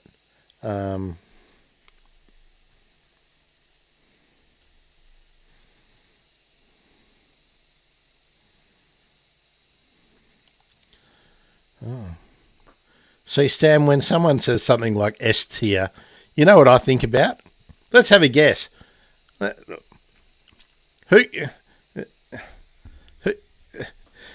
Who's my age and thinks about something that isn't the Japanese school grading?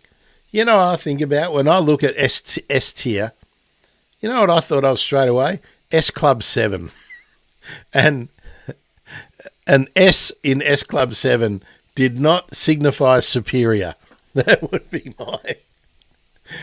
my thought. Yeah, so, all right. All right, so we've solved the Happy Jacks. What else?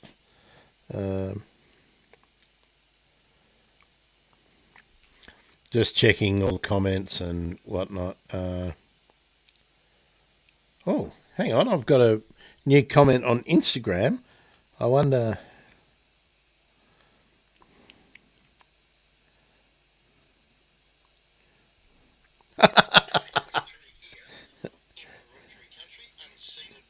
Okay, I'm going to share you this. Who's checked out my first seen and heard this morning? Hands up, class.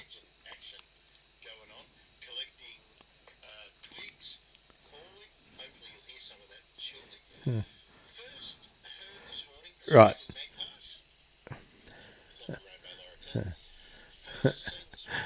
Well, of course, I didn't know because I'm not trendy. All right. I'm guessing that means, yes, you've checked out my Instagram this morning. First seen and heard. So, on it, I mentioned that a crested pigeon was just flying past with twigs to make a nest, and I was talking about the magpies. And I've got a message here. 3 hours ago, I only just got the thing. Let me... I'll just turn the volume off on it. So I've done my usual spiel. Done my usual spiel. Mentioned the crested pigeon, the rosellas, magpies, lorikeets, blah blah blah. And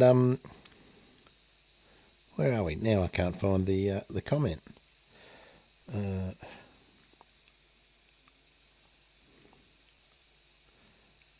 is it? Here we are. And the comment from someone, Ted Curtis Art. He's in Leeds. Here we are. He's in the UK. I've told this story about the guy at the UK friend who came down to my place in Gippsland once. Anyway, I can't believe Australia is real. I mean, that's cool, isn't it? We are pretty lucky. I'll have to have a bit of discourse with him. I mean, that's what I love about. That's what I really love about doing the whole first seen and heard, is that what's really ordinary, what's ho hum for all of us, is amazing for so many people around the world. I mean, like that what we just showed with Laurie Ross, that that Australian bustard, It's still in Australia. It's if we want to go looking for a bustard, the chances are we'll find one. So much of the rest of the world, you're just never going to find their local bustard. All right. So, hello, new people. You're coming in at the sort of at the end. We're winding down, but hey, if you've got a question, or first, if you are new, tell me where you're from, because we like to share. And Stan's in Kangaroo Island, and Mon's in the northern suburbs of Brisbane in Queensland. H2 Rider here is in the western fringe of Sydney on the you're on the Parramatta River, aren't you, H2 Rider? Not the Hawkesbury. You're on the H2. Naomi here is in the Blue Mountains west of Sydney as well. So we're all just getting to know each other and chatting birds. We've been talking a bit of conservation. We've mostly been talking about what we're going to do with the show this year and some of the things I'm planning to do. Toongabby Creek. Now there we go. I know where Toongabby is. I didn't realise it was Toongabby Creek, but so Toongabby Creek runs into the Parramatta River. Am I right there? I keep wanting to call H2 Rider Stormy, because that's how I know. It's very confusing. Twitter, you're someone on Twitter, you're someone on here.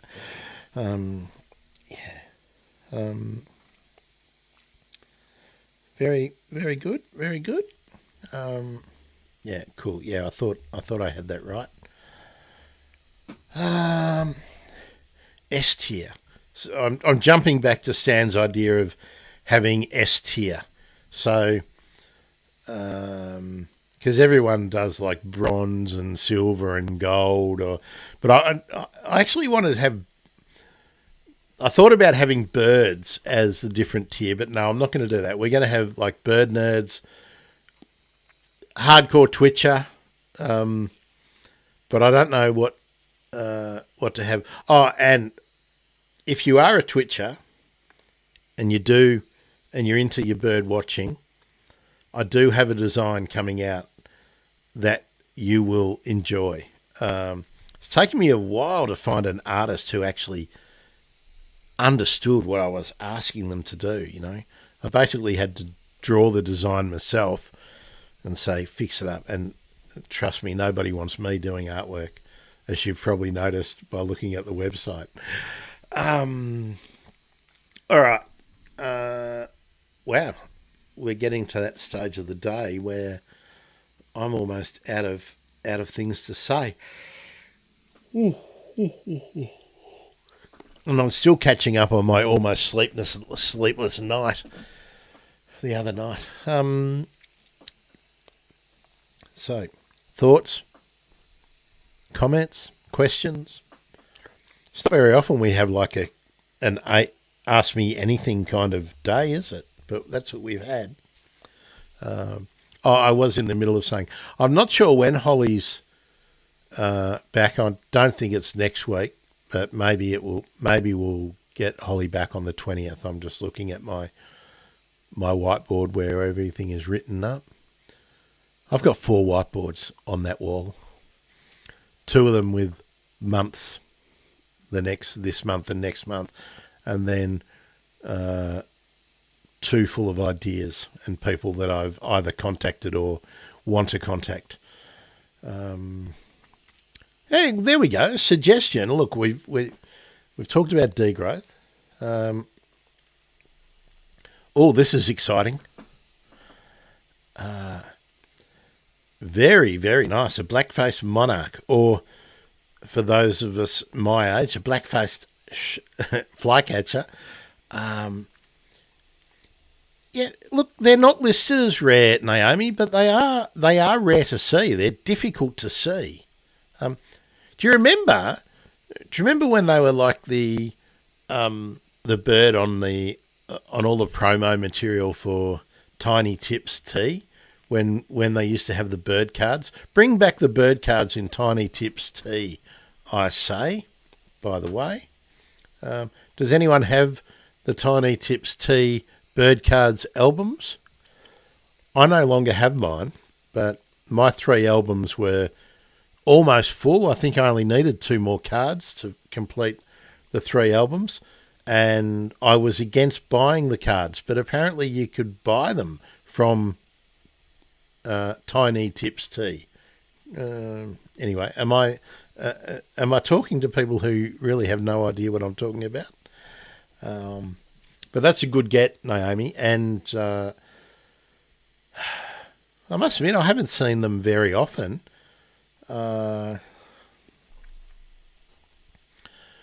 Yeah, welcome to my life, Mon.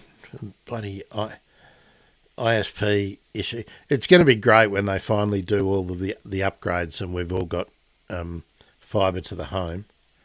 All right, Stormy, tell us a bit about it. Let's see if we can workshop an ID through live stream chat. Yeah, Naomi, did you nearly fill yours up? And were you like, do you remember sticking them in with clag? Oh, bloody clag. Gee. So let's workshop this ID. So you're in Bathurst. Were you at that was the Hardy Ferodo, wasn't it? Or what do they call it now? The Bathurst 1000 or whatever. That was on the weekend, wasn't it? Geez. a new bird at Bathurst. What on motorsports weekend. Someone a blonde without tattoos. Yeah. Is the 12 hours endurance the same as what I would have thought was the Hardy Ferodo 1000? I can't make head nor tail of what all these motor races are anymore. With all their changed their sponsors and just don't know. Well, let's workshop this ID. Was it a little bird? Was it a medium bird? Was it a big bird? Was it a brown bird? Was it one of our favourite little brown birds? Can you hear the dove? Can you guys hear that?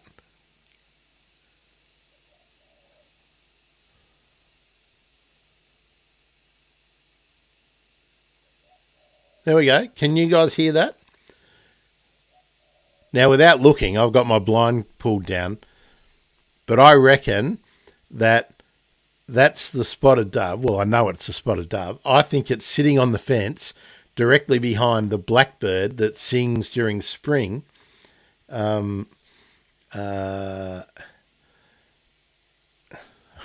good.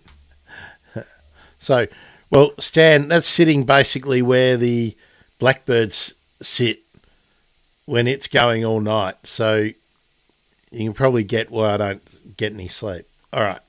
So we've got a grey bird, light brown on the wings, medium size. So next question for me is size of the beak and how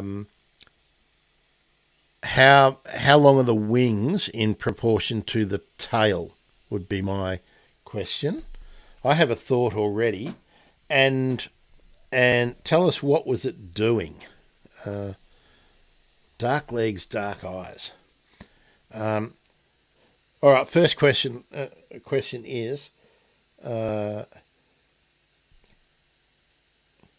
if you know what, bigger than a wattlebird, smaller than a wattlebird.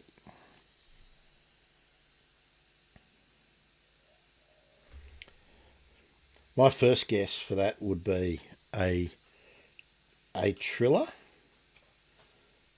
or a cuckoo shrike would be my first thought.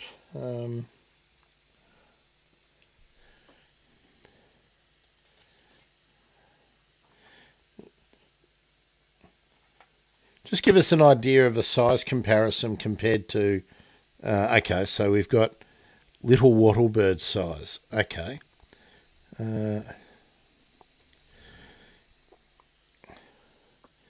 Now, Stormy, you're familiar with the grey shrike thrush? Is that going to be your...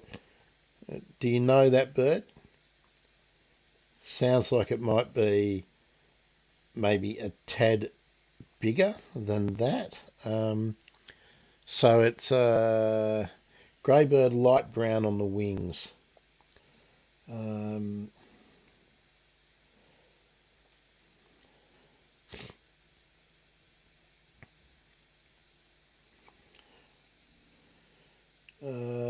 Possible too that it could be a female, maybe golden whistler or something like that too.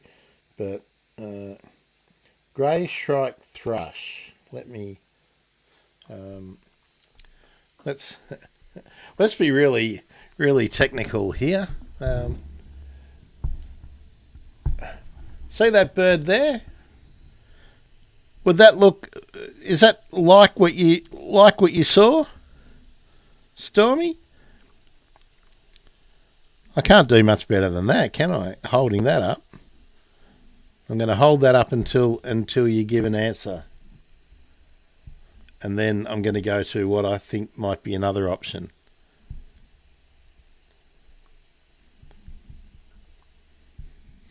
By the way, the grey shrike thrush has one of the most beautiful calls in the Australian wild. There we go. Nice call, Naomi, because... there we go.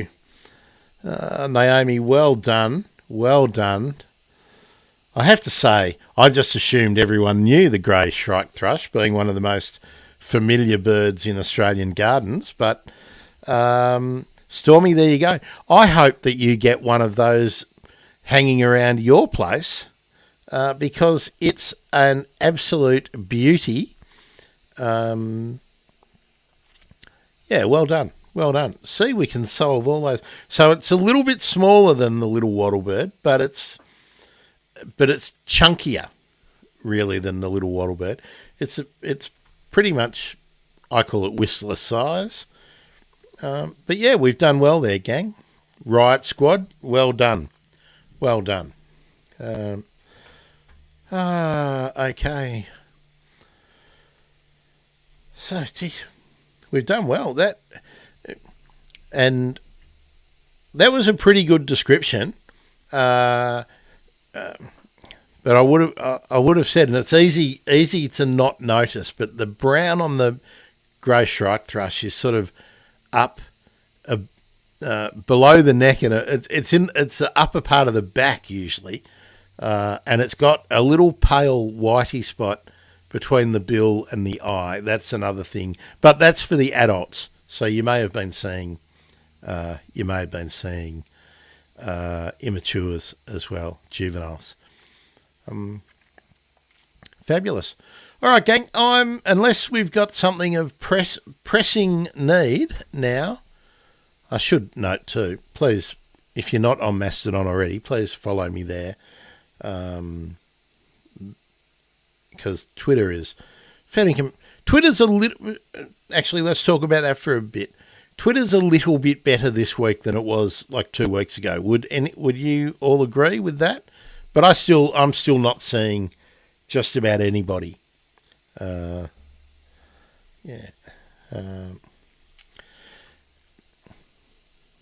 Yeah. It's probably, I think, the same with all birds. It's just becoming rarer.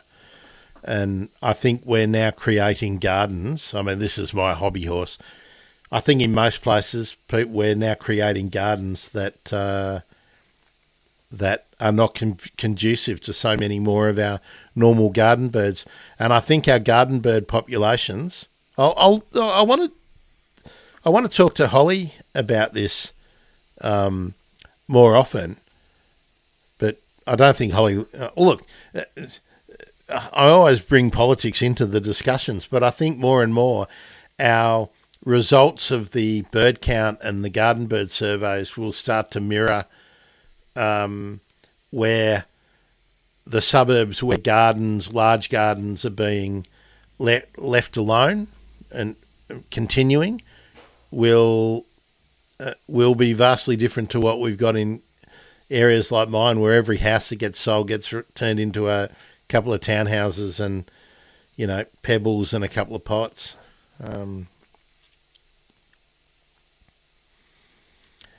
Yeah, well, Stan, I nearly deleted Twitter. I was so frustrated with it, but I kept it up because, again, it's where the bulk of my sort of followers are. But it's better at the moment, but it's still hard to find. Still hard to find who I want to find. Mastodon's just good. The golden rule, if you want to engage with people, is you need to tag them. And that's on all the apps too. You really do need to tag them. Okay. Right. Oh, the starred comment. Stan, I wanted to talk about this. How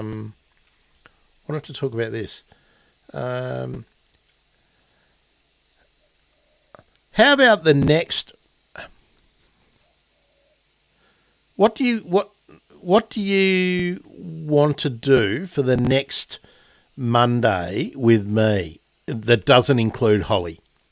So, and I'm not sure which day it will be yet, but I'll advertise it or promote it when I know. But the next time we all get together, Riot Squad, and in this format, would you like to maybe share some of your favourite bird calls in your area, and maybe then I could play them and we could all talk about them? Or maybe your favourite bird sighting. I know we talked about earlier, probably, was it before Christmas last year? Your sort of best bird experience. But maybe we can make it sort of along those lines. I'm always interested in how people are engaging with birds and discovering birds.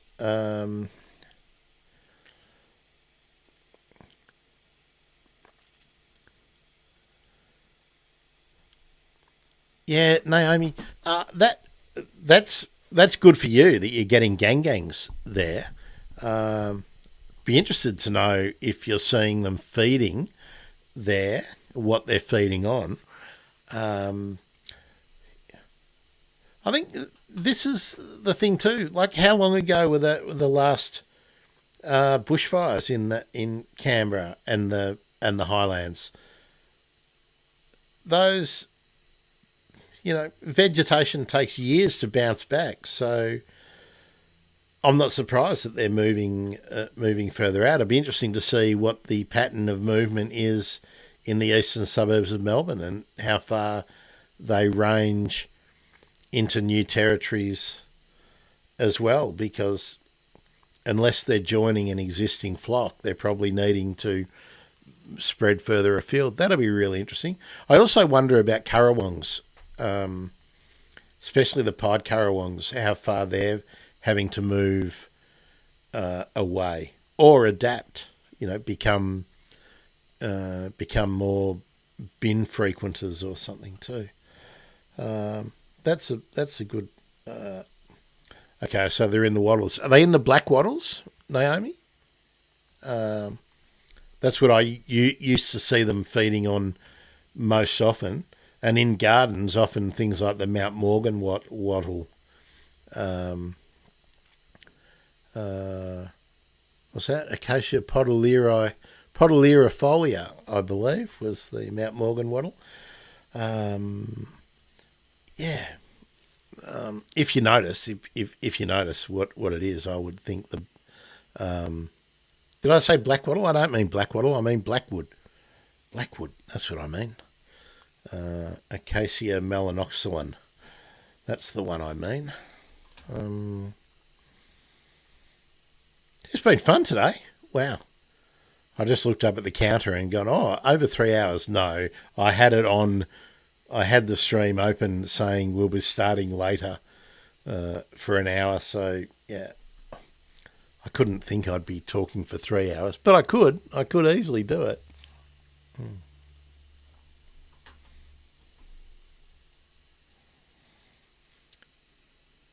On the black wattle, on Acacia mearnsii.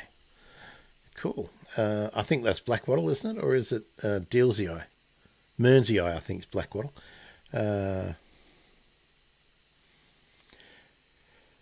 Yeah, okay, Naomi. I think there's a lot of displacement of those birds from, where we've had fires in the last, 3, 4, 5 years. Yeah. Hopefully someone's doing a study on it. All right. Rightio, Riot Squad.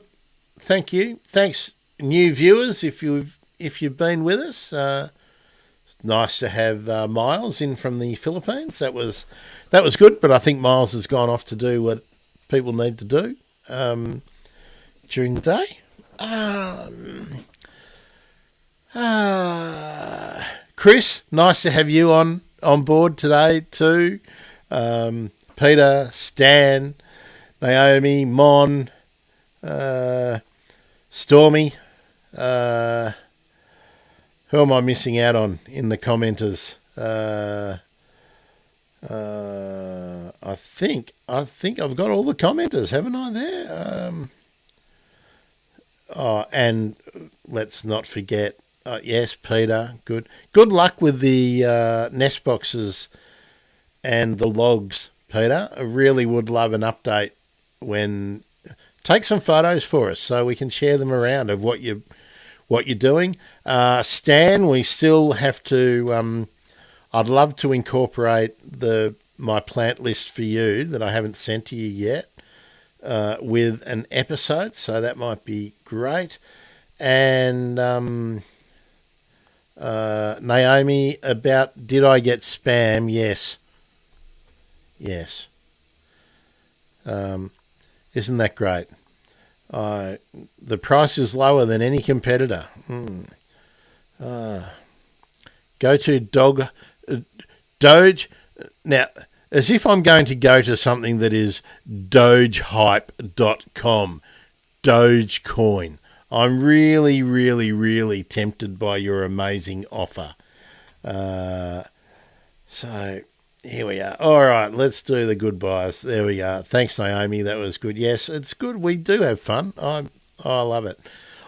Look, actually, let me go back.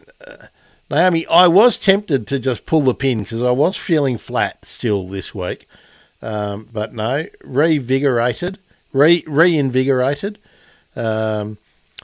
Mon, I hope your ISP is better. Mine's held up today. We haven't had any jitters or I haven't had once the little graph that comes up shows me that we're having some issues. So they obviously did fix my thing on Saturday. So that is good. The S-tier Riot Squad. Good. What's the front page about this time, Stan? What's the scandal on King Island at the moment? And yep, H2 Rider, Stormy, thank you very much. Let's just get Stan's update on that. The front page, I'm really keen to know what's going to be. When does the paper come out? When's the front page hit the streets? Can you just see Stan? He's got his little press tag in his hat. Extra, read all about it.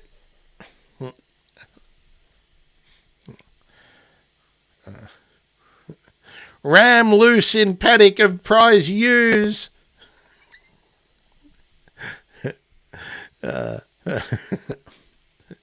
Angry donkey escapes from Halby farm. My goodness. My goodness.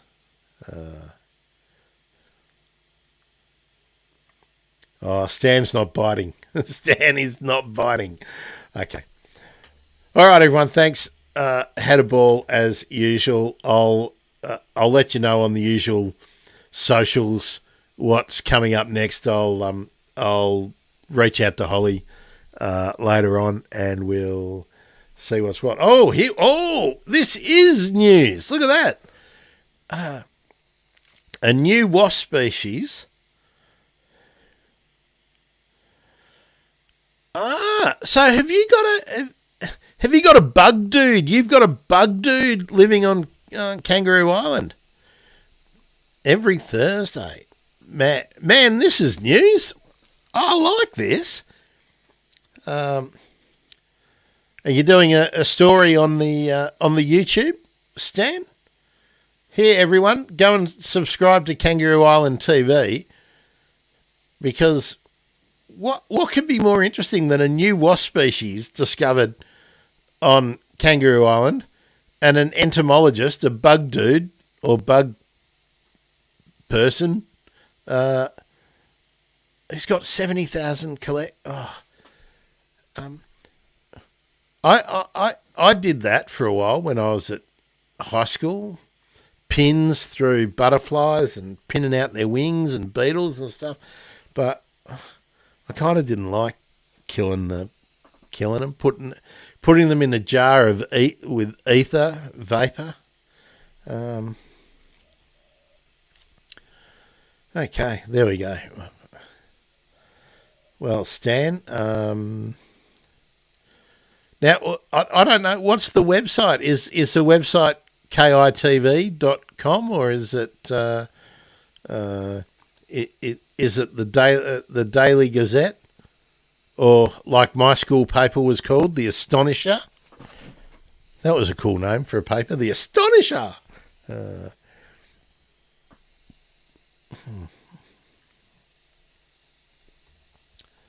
We'll just wait for Stan to fill me in so that I can tell you all what the website is.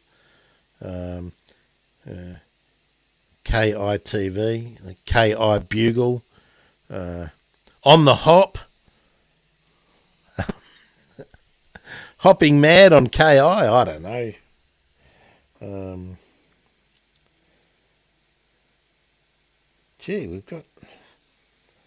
getting a lot of messages and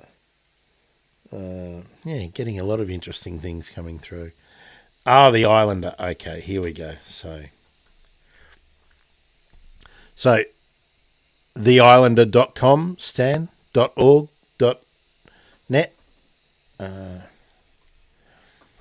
I agree, it is super cool.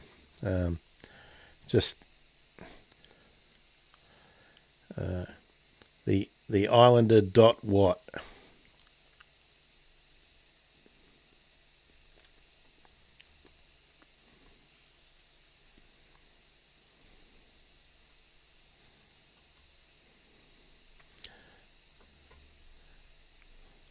TikTok.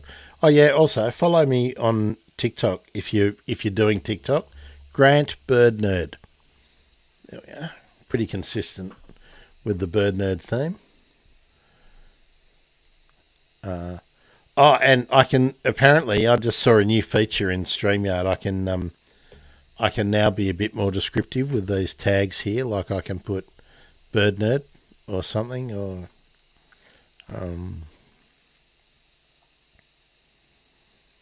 all right, we're waiting. We're just going to wait for another 30 seconds for Kangaroo, the Islander dot something. Dot what?